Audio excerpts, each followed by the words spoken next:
बदर की जंग भी इसी माह मुक़द्दस में हुई है और फ़तह मक्का भी रमज़ान मुबारक में हुआ है। मैं दोनों पर गौर कर रहा था तो एक नया मज़मून मेरे जहन में आने लगा।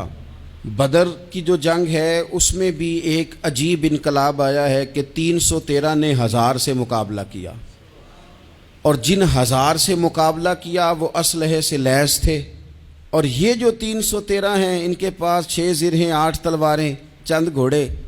लेकिन अल्लाह ने कामयाबी दी तो खुद रब ने बयान किया किस तरह दी। फरमाया वलक़द नसरकुमुल्लाहु बिबदरिन व अंतुम अज़िल्ला। वो कामयाबी इस तरह मिली है कि रब ने तुम्हारी मदद की थी, तुम तो कमज़ोर थे।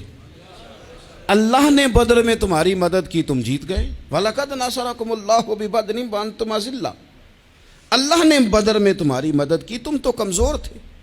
फिर फ़तह मक्का नसीब हुई तो उसमें भी बेहतरीन मनसूबाबंदी नबी पाक अलैहिस्सलाम ने फरमाई, बेहतरीन हिकमत अमली हुजूर ने अपनाई। लेकिन हमें जो अल्लाह रसूल ने बात समझाई वो क्या है? इज़ा जा नस्रुल्लाह वल फतह। फरमाया जब अल्लाह की मदद आई और फतह नसीब हो गई।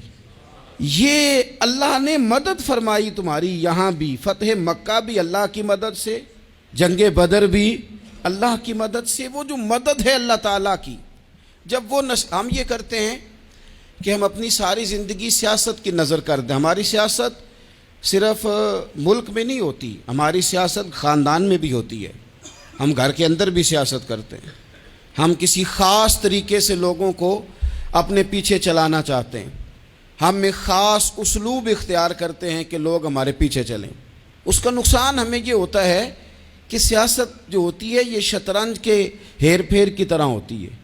तो इसके राज बड़ी जल्दी खुलने लग जाते हैं। पता चल जाता है कि बंदा मुखलिस नहीं था, सियासत कर रहा था, तरीके सलीके से इसने जोड़ के रखा हुआ था। हम हर जगह सियासत के बलबोते पर चीज़ों को लेकर चलना चाहते हैं, सियासतें नाकाम हो जाती हैं, सियाने सियाने लोग फेल हो जाते हैं। बचता सिर्फ वही है जिसके पीछे रब ताला की मदद शामिल हाल होती है। अपनी ज़िंदगी के अंदर हम जो कुछ भी कर रहे हैं, जिस शोबे से भी हमारा ताल्लुक़ है, आज हमने इस बात पे गौर करना है कि पहले तो ये गौर कर लें कि जो काम हम कर रहे हैं क्या वो काम ऐसा है कि उसमें अल्लाह की मदद हमें मिलेगी। अगर आप कोई माज़अल्लाह नाजायज़ काम कर रहे हैं, फेले हराम का इर्तिकाब कर रहे हैं, तो उसमें तो मदद इलाही आएगी नहीं।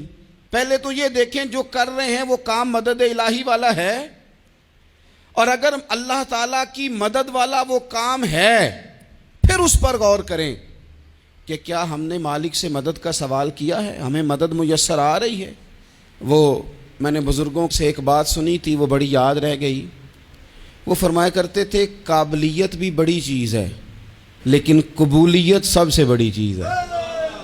काबिल होना भी बड़ी बात है लेकिन ज़्यादा बड़ी बात यह है कि उसकी बारगाह में कबूल भी है कि नहीं। अपनी ज़िंदगी में अल्लाह की मदद की तरफ बढ़ें, मालिक की मदद का हुसूल इख्तियार करने की कोशिश करें।